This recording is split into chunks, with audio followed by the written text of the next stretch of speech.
자, 여러분 다들 원서 접수는 무사히 마치셨겠죠? 그 길고 길었던 고민과 고뇌의 밤들이 드디어 끝났습니다. 이제 진짜는 시작입니다. 많은 분들이 애타게 결과를 기다리고 계실 텐데요. 오늘은 여러분의 선배로서 제가 여러분께 작지만 큰 응원과 함께 어쩌면 여러분이 전혀 몰랐을 수도 있는 숨겨진 기회에 대해 이야기해보려 합니다. 너무 긴장하지 마세요. 제가 옆에 있잖아요. 결과 발표 날이 다가올수록 심장이 쫄깃해지는 기분 저도 너무 잘 압니다. 저도 그랬거든요. 밤새 잠 못 이루고 천장만 바라보면서 내가 쓴 새 곳 여기 다 떨어지면 어떡하지? 하고 식은땀 흘려본 경험 혹시 저뿐인가요? 재수는 생각도 안 해봤는데 이대로 끝인 걸까? 다른 길은 정말 없는 걸까? 이런 생각들로 머릿속이 꽉 차 있을 겁니다. 마치 고3 수험생 시절 제 모습 같네요. 아, 물론 저는 아주 오래전 이야기입니다. 이 피말리는 시간, 제가 그 기분을 너무나도 잘 알기에 이런 말씀을 드리는 겁니다. 여러분, 우리는 늘 경쟁률이라는 숫자를 보면서 한숨부터 쉬곤 하잖아요. 아, 또 엄청 높네. 이건 뭐 거의 로또 수준이잖아? 이렇게요. 그런데 말이죠. 이 경쟁률이라는 숫자를 조금 다른 시각에서 본 적은 있으신가요? 혹시 그 안에 우리가 깜빡하고 놓치고 있었던, 아니, 어쩌면 아예 몰랐던 엄청난 기회가 숨어 있을지도 모른다는 생각은 해보셨나요? 제가 바로 그 슬기 선배입니다. 지금부터 제가 그 비밀을 하나씩 풀어드릴게요. 자, 그럼 이제 이 숫자들의 마법을 좀 파헤쳐 볼까요? 우리가 흔히 보는 경쟁률 31이라는 숫자, 이게 사실은 생각보다 훨씬 더 희망적일 수 있다는 것 알고 계셨나요? 정시에서는 수험생 한 명이 원서를 총 3장까지 쓸 수 있습니다. 그렇기 때문에 경쟁률이 31 미만이라면 이건 단순한 경쟁률이 아니에요. 최초 합격자 외에 나중에 추가 합격, 즉 충원 합격까지 고려했을 때 지원자 대부분이 합격할 가능성이 그야말로 떡상한다는 뜻입니다. 우리는 이걸 실질적 미달이라고 부르기도 해요.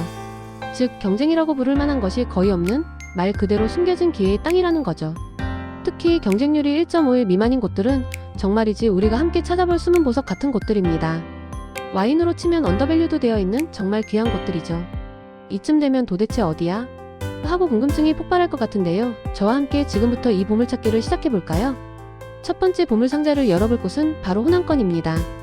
우리가 너무 멀다고 생각하거나 혹은 서울 수도권에만 집중하느라 미처 눈길 한 번 주지 못했던 가까운 곳의 기회들이 이곳에 숨어 있다는 사실 알고 계셨나요? 광주, 전남, 전북 지역을 중심으로 한번 살펴볼 텐데요.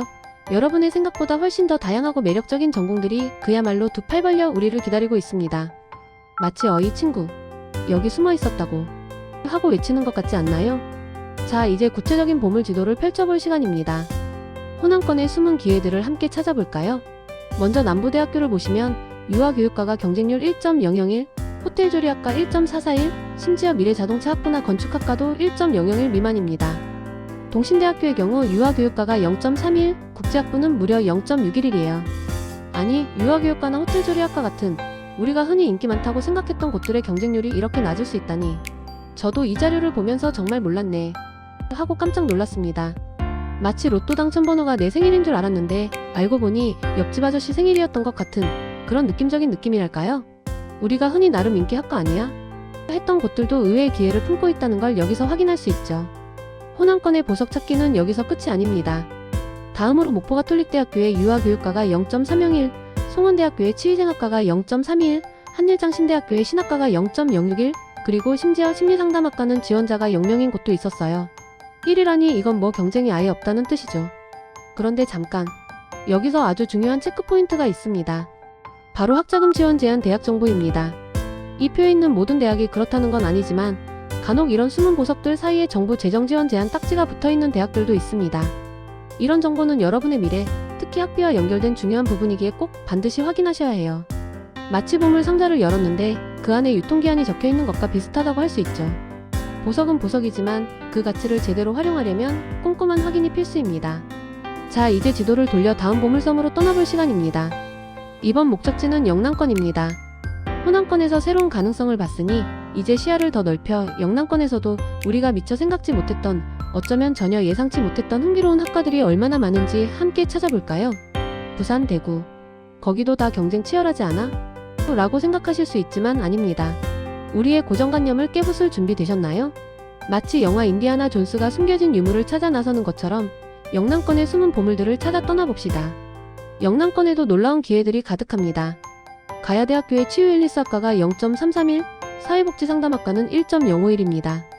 고신대학교는 한국어 교육학과가 0.211, 임상병리학과가 1.501이네요.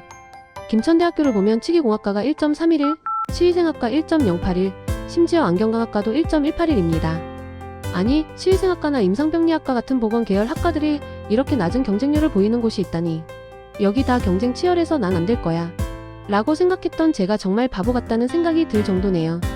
마치 아이스크림 가게에 갔는데 제일 좋아하는 맛이 아무도 안 사가서 내가 독차지할 수 있는 그런 기분이랄까요? 우리가 익숙하게 생각했던 인기 학과들이 전혀 다른 모습으로 우리를 기다리고 있습니다. 놀랍지 않나요? 영남권의 새로운 가능성을 좀 더 깊이 파고들어 봅시다. 신경주대학교의 관광사업 경영학과가 0.241이고 스포츠리더 양성학과는 0.061, 심지어 스마트팜 농축산업과와 반려동물학과는 지원자가 아예 없었던 곳도 있습니다. 영산대학교의 동양무예학과도 1.201이네요. 그런데 또 한 번 강조하지만 이런 정보가 정말 중요합니다. 예를 들어 신경주대학교는 학자금 지원 제한 대학으로 지정된 곳이었습니다. 지원자가 아예 없었던 학과도 있었죠. 이건 묻지도 따지지도 않고 일단 지원. 할 게 아니라 정말 꼼꼼하게 정보를 알아보고 확인해야 한다는 뜻입니다. 마치 보물지도에 여긴 지뢰밭 이라고 써있는데 그걸 못 보고 달려드는 불상사는 피해야겠죠? 우리의 미래가 달린 일이니 발품 팔아서라도 자세히 알아보는 용기가 필요합니다. 이제 우리는 지도를 좀 더 넓혀 충청인드 강원권으로 향합니다. 서울에서 조금 멀어지니 또 다른 세상이 펼쳐지는 것 같지 않나요? 마치 대도시의 번잡함을 벗어나 한적한 시골길을 걷는 듯한 기분이 듭니다. 거긴 뭐가 있을까? 하는 설렘과 호기심이 저절로 생기는데요. 과연 충청과 강원 지역에서는 어떤 새로운 발견들이 우리를 기다리고 있을까요? 아마 여러분의 상상 그 이상일 겁니다. 자, 기대하셔도 좋습니다.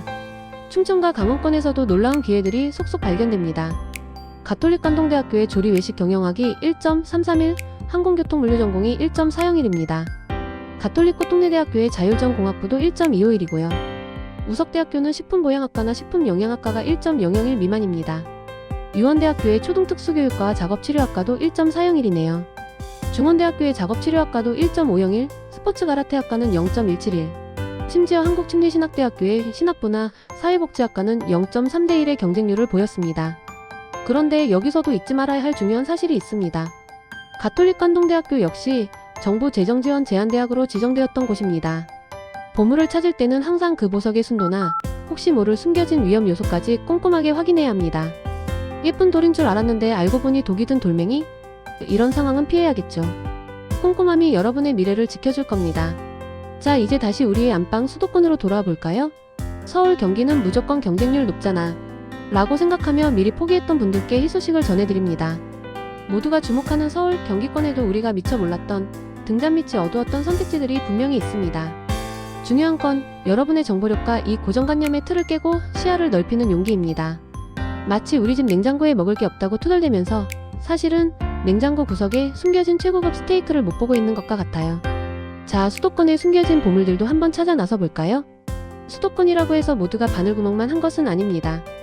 칼빈대학교의 사회복지학과는 1.501, 애완동물학과는 무려 0.251, 스포츠지도학과도 0.751입니다. 신학과는 1.001이네요. 한국성서대학교의 성서학과는 1.201입니다. 어떠세요? 서울, 경기권은 다 끝났어 라고 생각했던 분들, 이 숫자를 보니 조금은 희망이 보이지 않으신가요? 애완동물학과처럼 요즘 학생들이 많이 선호하는 학과도 수도권에서 이렇게 낮은 경쟁률을 보인다는 사실에 저도 정말 놀라움을 금치 못했습니다. 마치 서울 한복판에서 숨겨진 맛집을 찾은 것 같은 기분이 드네요. 중요한 건 정보를 가지고 편견 없이 바라보는 눈입니다. 여러분, 이 시간 동안 우리가 함께 발견한 것은 단순한 대학이나 학과 정보가 아닙니다. 세상은 우리가 처음에 생각했던 세 개의 대학으로만 이루어진 게 아니었다는 것을 깨달은 거죠. 우리가 흔히 아는 명문대뿐만이 아니라 정말 다양한 가치와 기회를 가진 곳들이 여러분을 기다리고 있었습니다. 아직 끝난 게 아닙니다. 이 발표를 통해 새로운 길을 찾아볼 용기가 조금이라도 생겼기를 바랍니다. 대학 입시 결과는 물론 중요합니다. 하지만 그것이 여러분의 가치를 결정하는 절대적인 기준은 절대로 될 수 없습니다. 중요한 건 꺾이지 않는 마음, 그리고 새로운 가능성을 향해 두려움 없이 나아가는 용기입니다. 여러분의 어떤 선택이든 그 모든 길을 제가 언제나 힘껏 응원하겠습니다. 여러분은 충분히 가치 있는 사람이고 충분히 빛날 수 있습니다. 파이팅!